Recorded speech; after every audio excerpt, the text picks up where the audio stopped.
Well, good morning, you wonderful people.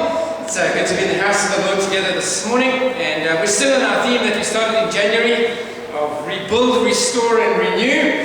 And today's one is from Luke chapter 12. And I've entitled my message, Building Bigger Bonds.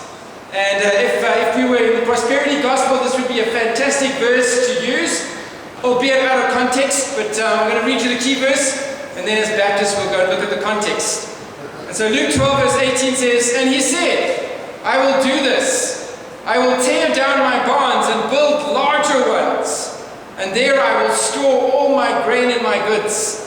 And I will say to my soul, Soul, you have ample goods laid up for many years. Relax, eat, drink, and be merry." Praise Jesus, amen. Do you claim that promise? No. You see, when you just look at it, it sounds like a fantastic thing. It's a fantastic problem to have. I have too much. My cup of blessing is so big, I need a bigger cup. Or in our terms, I need a bigger mattress to hide some of my more money. But that's not quite the context of the story. In fact, the parable that this comes from, that this quote is from, is entitled The Rich Fool. The Rich Fool. And that's where we're going to look this morning. And to see the context of the parable, we're going to see where it starts in Luke chapter 12, verse 13. The parable of the rich fool. And it starts, and Jesus is in the crowd, and he's been teaching all sorts of things, and someone in the crowd shouts. Then one from the crowd said to him, "Teacher, tell my brother to divide the inheritance with me." And he said to him, "Man, who made me a judge or an arbitrator over you?"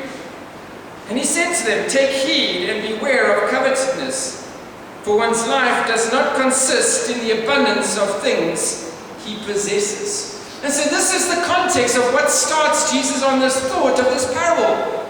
He's busy teaching, and this one man comes and says, "Teacher, I have a big problem. My dad passed away and left a great inheritance to my brother." Which already tells us that the dad was a little bit worried about this son. That he didn't leave him anything, but said, "I'm going to rather leave it to the younger brother."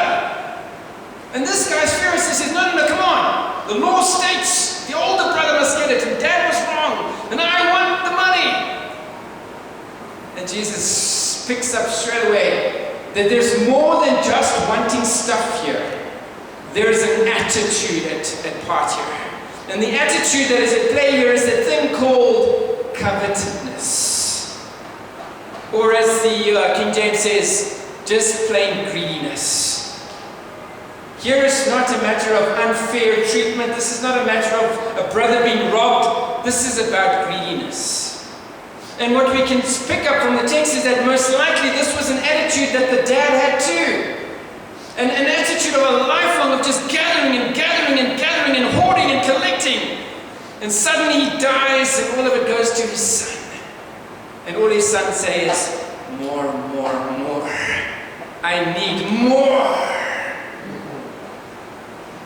You see, division of all the stuff would not solve the problem. Because the stuff wasn't the problem. It was the desire for the stuff. And that's why Jesus throws in his word there. Verse 15, covetousness, greed.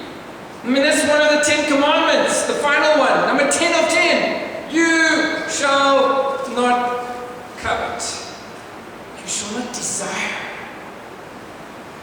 Covetousness, one of the commentators said, covetousness is an unquenchable thirst for getting more and more. It's something we think that we need in order to be truly satisfied. It may be a thirst for money or things that money can buy or even position and power. Jesus made it clear that life does not depend on the abundance of possessions. And that's his heart. That's his summary of what he's going to tell in the story now. For one's life does not consist in the abundance of things he possesses. I remember just in the week we were having a pastor's fraternal here in Hayfields, and the guy that was sharing with us was sharing on this thing of servant leader, and how in some churches there's this desire for power. And the Anglican pastor was sharing, he said, the worst thing in the Anglican church is that bishop's ring that everyone must kiss. And boy, do they wield that. Worship me. But he says, you know what the problem is from when they leave seminary, that's their ambition. To get to that ring. To get to that ultimate power. And they'll do whatever it takes to get to that ring. And if you don't want the ring and you don't want the power, they look down on you and say, what's wrong with you? And this guy was saying, the guys in the seminary level already have that goal. If I can just get to that top-notch position, people will worship me.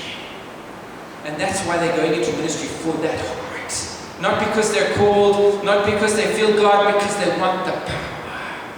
They're greedy.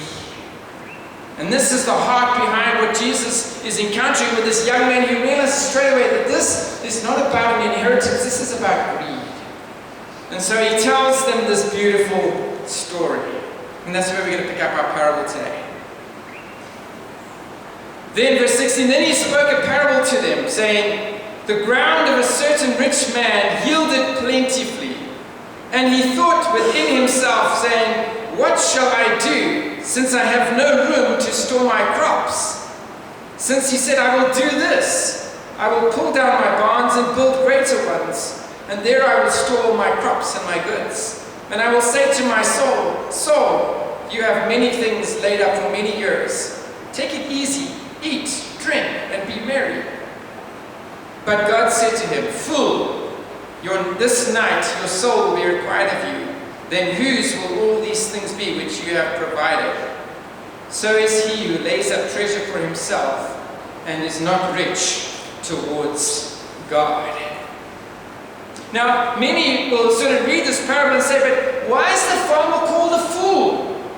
One could easily argue that the man is wise and responsible. He's a thriving farmer. His business is doing well. His land is produced abundantly. In fact, he's got too much to handle. And so the wise thing you would think would be to break down the barns and build bigger. If this guy was a financial advisor, he would be on the road to success. He's worked hard, he's saved wisely, and now he can sit back and relax and enjoy the fruits of his labor, right? Not exactly. There's one very important thing that this rich man has not planned for. He's reckoning with God. He's taken everything else into account, except he's forgot one thing. That one day you're going to have to stand and give an account before Father God.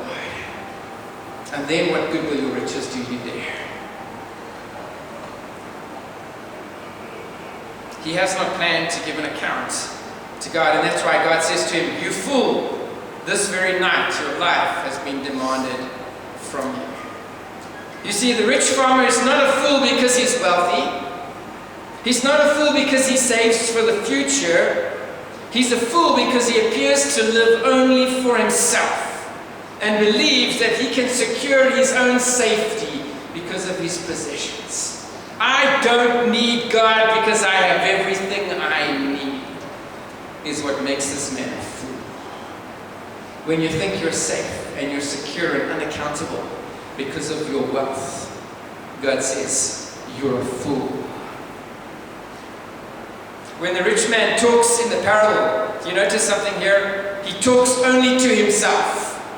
He's the only person that he refers to himself. Listen to this. What should I do? For I have no place to store my crops. I will do this. I will pull down my barns. And I will store my grain. And I will say to my soul, I.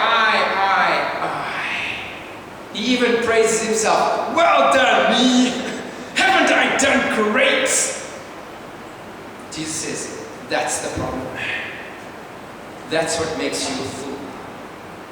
The rich man's land is produced abundantly, yet he expresses no sense of gratitude to God. God, thank you for my abundant harvest. No, not mentioned. None of the workers on his farm that helped him achieve this great success get mentioned. Do you think that he was the one that was out farming and harvesting and planting? No. He was like my dad. Remember I told you a story when my dad woke up sometimes and he'd say, I feel like gardening today. And then he would get his chair and put it on the stoop and say, hey James, you're going to cut that. Jonathan, you're going to do some weeding. And he would And then he would sit back at the end of the day and say, look how beautiful my garden looks. That's this rich guy. He's sat in his farmhouse and he's ordered servants and slaves, and they've worked the lands, they've produced, and the land has done well, and not one thanks to his workers. Not even a mention, but instead, look at me. I have done this. The other reason he's a fool is that there's no thought of even sharing with others, even though he knows and he's admitted that there's more than he can even handle and do with. But the thought never crosses his mind of, hey, maybe I can share some of this with others.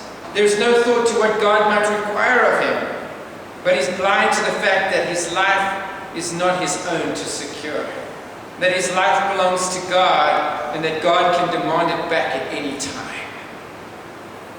That's what he forgot, and that's what makes this man a fool.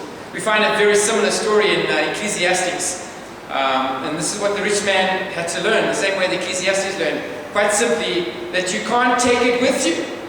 There's a beautiful story in Ecclesiastes 2:19 where the preacher writes, and he says, I've collected all this, and I've worked hard, and I've slaved away, and I've got all this inheritance, and now I die, and it just goes to my kids who've done nothing.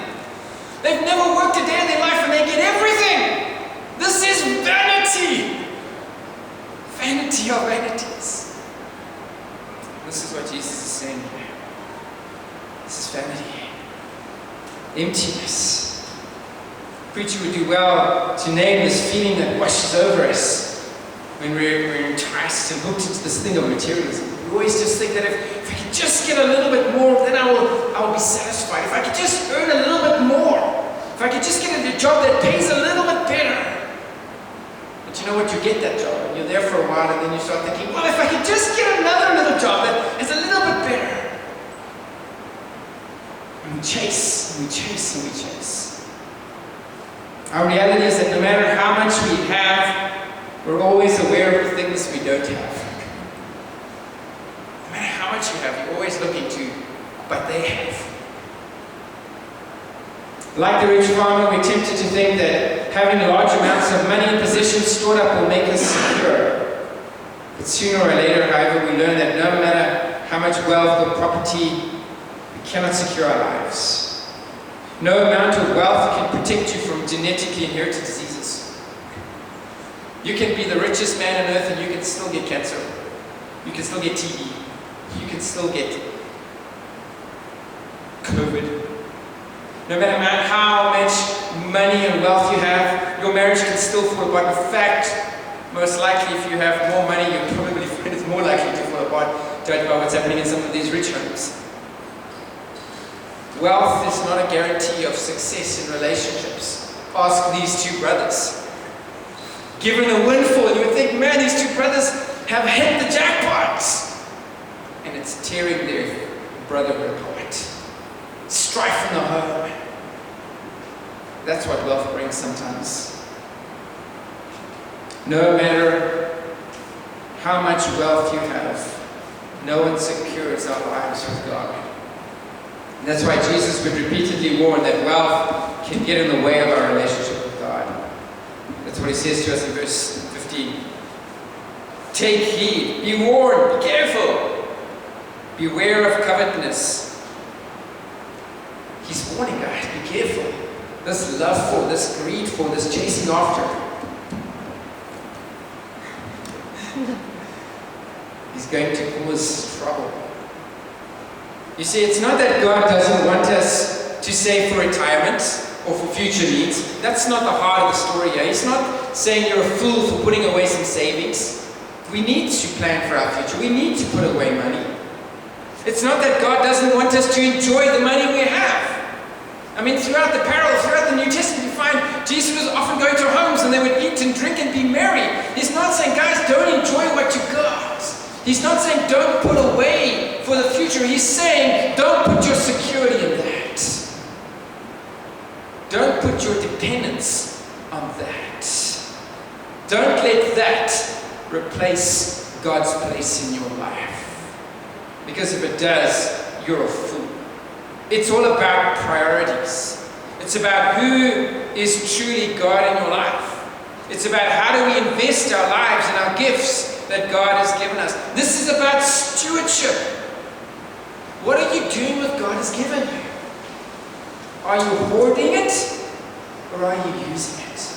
And so instead of building bigger barns, we should be building bigger tables in our homes so that more people can come and sit around it and enjoy what God has given us. That's what would have been a better thing to do. Am I building a bigger barn to keep for myself? Or am I building a bigger table so I can share? It's about how our lives are fundamentally aligned towards ourselves and our passing desires, or towards God and our neighbor. The seasoned pastor once said, I've heard many different regrets expressed by people nearing the end of their life, but there's one regret I've never heard expressed. I've never heard anyone say, I wish I hadn't given away so much. You know, no one's ever regretted giving away so much. You know what they do regret? I wish I hadn't kept on to it so long. I wish I wouldn't hold on so long to this. You see, the reality behind the parable is that our lives and our possessions are not our own. They belong to God. We are merely stewards of the time that God has given us here on earth. But we like to rebel against it because we want to be in control. We want to own our stuff. We want to own our lives. And God says, nope, your life is in my hands. I've numbered your days. I know where your life is. And this is good news, because we know that all we have belongs to God and our future is secure beyond all measure. And that's why you can say this in the very next chapter, verse 32 of Luke chapter 12. Do not fear, little flock, for it is your Father's good pleasure to give you the kingdom. God has got good things in store for you. He's got so much pleasures for you. Therefore, you don't have to worry. You can leave it in His hands. The story reminds me of the fable, Aesop's fable. One of my favorite ones as a kid was the dog with the bone. Remember the story of the dog with the bone? And he's going on his way home, and he has to cross over the little river, the little bridge. And as he's crossing over the bridge, he looks into the water and he sees the reflection of another dog. Must have been a Jack Russell. And he sees this Jack Russell in the river, and the Jack Russell in the river looks to have a bigger bone than his bone. And he starts to growl at the dog in the river. And the dog in the river growls back. And eventually he barks at the dog in the river, and his bone falls out and drops into the river. And he ends up going home with nothing. See, so often we see others and we growl at them because of what they have, and we end up losing what we have. This is what happens with the rich man. He thought he had everything, but he forgot one thing. When we die, nothing goes with us. It all stays behind for someone else.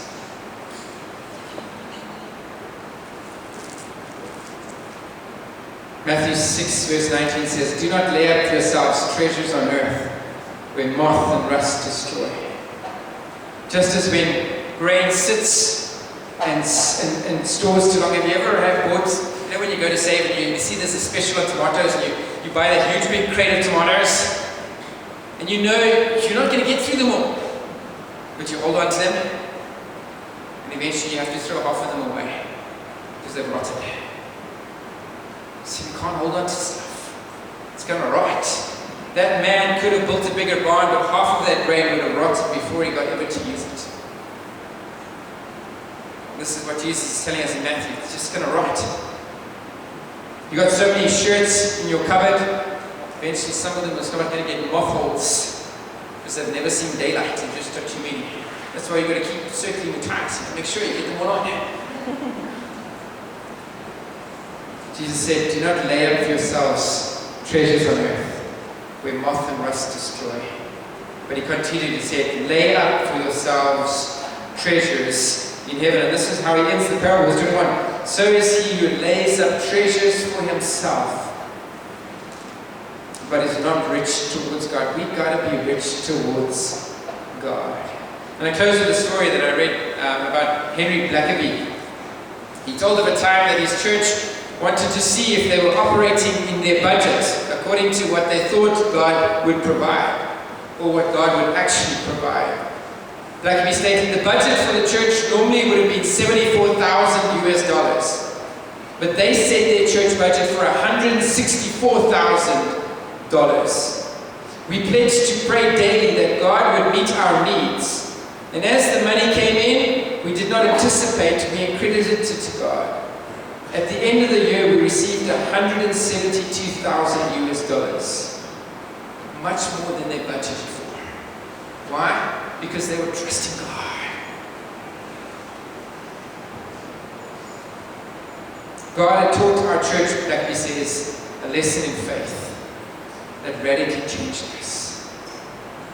Hoarding money causes us to stop trusting God. We don't have to trust God because we've got enough saved in the bank. Yes, there's wisdom in that. But where's the faith? Where's the faith to say, let's use this money wisely. But we don't have, but let's use it. Let's trust the Lord. I don't want to leave the church one day with this healthy bank balance of thousands and thousands in the bank. We want to use it. We want to use it to grow God's kingdom. We want to use it to change lives. So this morning I want to ask you this challenge. Are you hoarding your talents, your gifts, your abilities? Or are you saying, God, these are for you to use? I want to hold on to these. I don't want to die one day and look back and say, I wish I had. I wish I had got more involved in youth ministry. I wish I had got involved in Sunday school. I wish I had got involved in tea. I wish I had helped more. I wish I had visited. I wish I had phoned that friend that I've been thinking about phoning all the time. Church, we don't know when our day of reckoning is. It might be years down the line, but it might be tomorrow. Let's stop putting off. Start using it. God is saying it's time to stop building bigger barns. Time to build bigger tables. Let's make a difference where we can. Let's pray. Heavenly Father, thank you for this parable that just encourages us not to hold on, not to put our safety and security in our plans and our purposes, but to always trust you. To look forward to what you're going to do with and through the resources that we have. Father, we surrender ourselves and we just admit that everything we earn belongs to you anyway. And so Lord, help us to be wise with what you've given us, whether it's our time, whether it's our resources, whether it's our talents. I don't want to be a hoarder. I don't want to die one day and say, I wish I had. I want to use what you've given me wisely.